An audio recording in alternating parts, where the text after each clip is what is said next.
Rory Dollard, go ahead. Hi, Stuart. Hiya. Hi. I just wonder if you could tell us, obviously, we all remember the interview from the first test of this series. You were very honest about when things are hard in international sport and you get left out and it's a tricky time. Can you just maybe give us a similar insight into how it feels when everything feels like a hell of a lot of fun and you're scoring runs and taking wickets and you walk off, I guess, feeling on top of the world? Yeah, I mean, it's been a great day for us for sure. I mean, it feels great, but we also talk, international cricket. You don't have many days that you individually can go like, that was a great day. I don't know what the percentage would be, but even, there's days that you might not bat or bowl. Your team might have a great day, but you individually might not. So you have to cherish the days that things go okay for you, but then they don't really mean anything unless you don't win the game. And that's our number one aim. We have to win this game to get the trophy. And we've given ourselves a great opportunity at the moment. Our number one aim tomorrow has to be to try and bowl the West Indies out so we have an option of a follow-on, because that means we've bowled really well. I don't know what we'd do with a follow-on, but if we could get those 5 wickets quickly in the first hour and a half, then we'd still have 4 relatively fresh seamers and Bessie to come into the game. Be an interesting decision. And just on the batting in particular, obviously that was your highest score since 2013. And in that time, over the last year or so, you've actually dropped down to number 11 at times. How much pride do you take in that aspect of your game still and turning around a good performance for the team? Yeah, I mean, I think it was today, there were quite important runs. It was about sort of changing the momentum of the innings. I think West Indies bowled beautifully this morning. Gave us encouragement because we thought that, there was certainly more dismissals nicked to slip than the last pitch. But, I think if I'd have gone out there today and tried to play regulation, I think there was a ball with my name on it. So it was to try and up the momentum, hit the bowlers off the length, and try and take Kemar and Shannon away from what they'd done so well in the first 40 minutes. So I think tactically that was the right thing to do, and something I've worked on with Peter Moores a little bit. I just mentioned on Sky actually that he brought me the example of Shane Warne. Didn't look particularly pretty at times, but hit balls in different areas and was really effective, particularly in the 05 Ashes. So take that sort of mindset into it. Stay leg side of it to take the LBW out and back your hand eye on a full straight ball that's theoretically outside your eye line. So there was a little bit of thought process into the madness today, but I did enjoy being out there, and I thought Bessie was brilliant at the other end. Had a really nice innings with Mark Wood at the Wanderers, and we were both sort of revving each other up to try and hit it further and further, whereas Bessie showed brilliant experience for a young man today to be able to continue and stay in his bubble and play the way he wanted to play when a sort of a headless chicken was swiping away at the other end. Okay, we'll go with Dean and then George, please.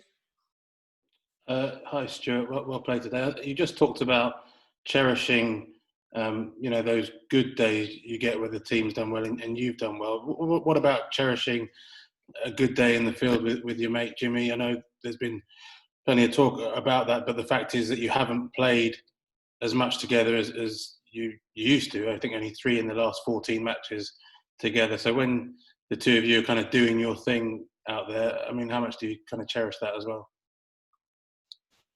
On today's performance, do you think we're in the best bowling attack? Well, I don't really get paid the big bucks to make those decisions, but I just wondered how much you enjoyed it. Yeah, I loved it. Yeah, I think we pride ourselves on building pressure and adapting to conditions quicker than the opening batsmen do, and we did exactly that today. I think as a whole bowling unit, we did that today. I think we've both tried to go a bit fuller in the last couple of years, which is which has helped both of us, I think. And this pitch was more suited to wobble than swing.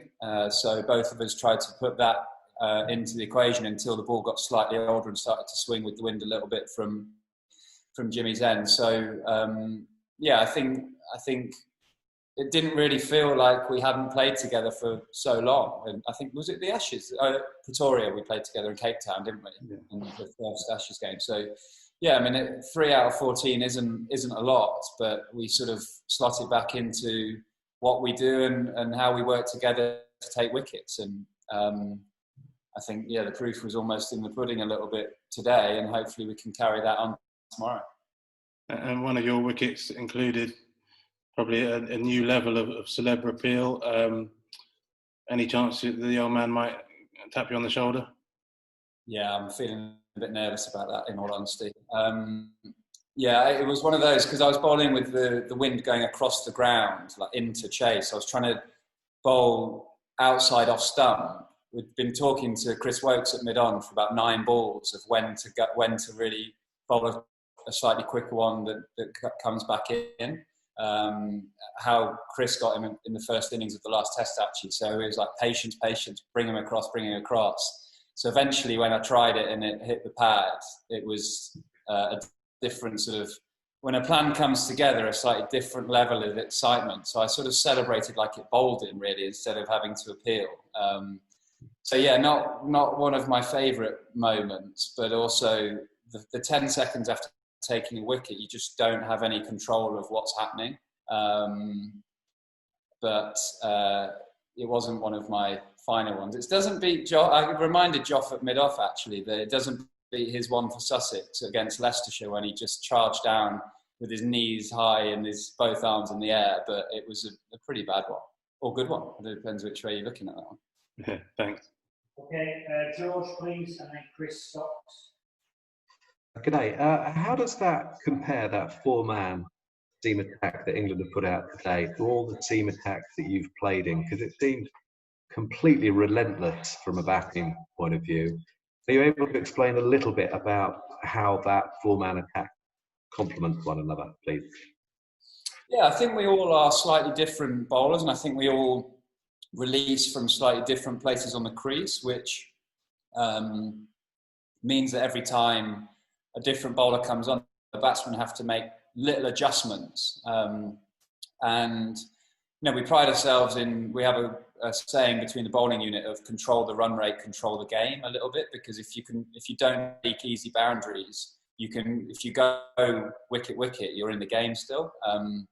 And every bowler on that pitch has got the ability to control the run rate and a natural wicket take. Because I think, to be honest, from what I've seen from mid-on and bowling with him, I think Chris Wokes is in the best rhythm of his life. I think he's added a little, what's the right way of saying it, a bit of niggle to his game in Test cricket, if that makes sense. He's a bit of aggression there. And he is bowling beautifully. I think he's challenging the batsman on the inside edge and the outside edge, great bounce and good pace. And it's good to have a sort of an armoury of fast bowlers that you feel like you could play anyone, and everyone feels like taking wickets. I think I wonder if we were ahead in the series, I wonder if we'd have maybe gone with the batsman over the extra bowler. But now we've got runs on the board over 350. I think having that sort of firepower is going to get us in some really good positions over the next couple of days. Is it fair to say that's the strongest 4-man seam attack you played with in England? I mean, I think for this pitch that it suits. It's relatively slow, but it suits seam and hitting the pitch. I think it's a very, very strong attack. I think the great thing that with the bowlers we've got here is everyone offers something slightly different. Sam Curran with the left arm, Woody with dynamic pace. It feels like anyone that plays just brings something slightly different. I think what you want to try and avoid is 4 seamers that all do exactly the same thing, because if you don't get a pitch that suits, you could be in a bit of trouble. Whereas this seam attack really, really does have a difference in sort of line and attack and seam and swing and wobble. And it's quite relentless. Thank you. Okay, we'll go with Chris Stocks and finish with Vish. Hi, Stuart. I want to talk about your batting again, if that's okay. I saw you mentioned on Sky that the Varun Aaron incident here in 2014 did affect your batting for a while. Just wondered how much mentally did it affect your batting? And do you feel that that innings today, especially coming here, has kind of exercised a few demons from that incident? I wouldn't say it's exercised anything. Yeah, of course it affected, you know, someone like Craig Keyswetter, who was a much better batsman than me, ended up pretty much retiring from it, really. I think I had a really good chat with Michael Lum, who I actually hit in the face in Abu Dhabi. I don't know if you remember, before the T20 World Cup in 2010, we played a England Lions versus England game, and I hit him through the grill and split his cheek open.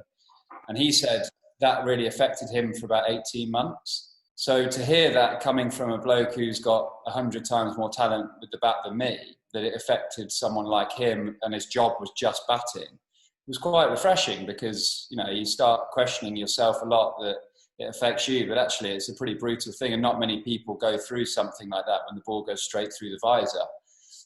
Much different to just getting plonked on the head with the normal helmet on, but through the visor. But yeah, I mean, there's no doubting that it's had a psychological effect. And you know, I never really say I enjoyed batting, but you know, it certainly made it very unenjoyable for a period of time. But I did some good work with Peter Moores as well on tactical stuff, and it was great to be able to put that into practice today. You know, staying more leg side of it, keeping my eyes in my head more level and still, so I don't get sort of across my stumps and lose the ball halfway down. So, yeah, Morsey, you know, has to take a lot of credit for a lot of my career, because he's someone that's always been on the phone, and I've always worked with on bowling and batting. And you know, his lead percentage idea for me has taken me to another level as a bowler, and this idea with going a bit Warne-like has suited me. So yeah, I mean, I think it's going to affect it's great to hear from Lummy say it's going to affect anybody, but I would have probably done things slightly differently in 2014 if I had my time again. Thanks. Okay, last one, Vish, please. Stuart, just relating to the answer you gave Dino on how rare it is for you and Jimmy to play together, you really get the sense that when you do play together now, the kind of public and England cricket fans are really savouring it. From your personal point of view, do you kind of have that kind of emotional feeling of, you know, what does it do to you when you kind of do end up playing with Jimmy? What kind of, you know, on an emotional level, how is that? Is that something you're savouring? I wouldn't say savouring, because when I speak to him, he wants to keep going until he's Darren Stevens' age, by the sounds of it. You know, he still can see himself trundling in at 42. But so I certainly don't get that sense that I don't ever walk on the field and go, oh, this could, you know, is this the last time we play together, or anything like that? Because both of us have got a burning desire to keep going and keep trying to win Test matches for England, which is a great thing. I certainly get the feeling that when one of us goes or both of us go, that each other will be one of the first people to know. And there's certainly been no talk of that. You know, Jimmy's record is arguably getting better and better, as is mine. So let's sort of keep striking while the iron's hot. Is that a saying? I don't know, that's a saying, is it? Okay, we're done. Thank you.